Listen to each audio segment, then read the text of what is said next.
What about when you're talking about bamboozling? I feel that our elections are always bamboozled. We use this word around here called fugazi. Well, I use it. It's Italian American for fake, whatnot. And I can tell you what happened in California last time. Fugazi. Florida. We're from Florida. A lot of times, bad elections. So with that being said, election integrity. I'm very big advocate for it. Where do you stand on election integrity? And is there any bills in Congress floating around right now that you might want to stand behind?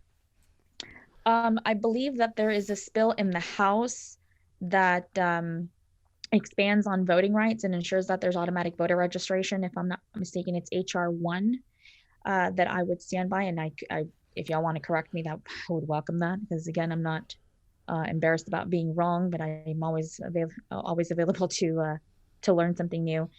In the state of Texas, I know that Harris County has expanded voting locations to one location at just about every other block.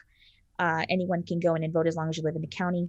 What I would like to see is automatic voter registration across the board in the state of Texas, and for there to be transparency with who is providing the voting machines, and that there is a record or receipt that is made public and that cannot be altered. That's one of my main issues is that. What I would also like to see, much like there is in the state of Florida, is voting in prisons. And just because you're incarcerated doesn't mean you lose your ability to vote. Yep. Your basic right to vote.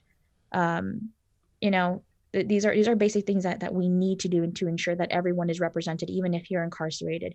People who have been who've already done their time have voting constraints because they cannot vote if they're ex-felons, or there's a time limit on it. And in Texas, we've seen a woman who was arrested for voting, and she now has to be in jail for, I think, 6 years in Dallas.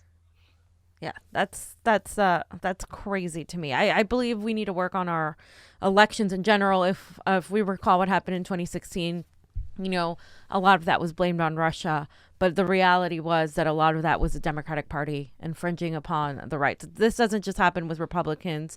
This obviously happens with Democrats as well. So I definitely believe we need to secure our elections, especially within a presidential election coming up.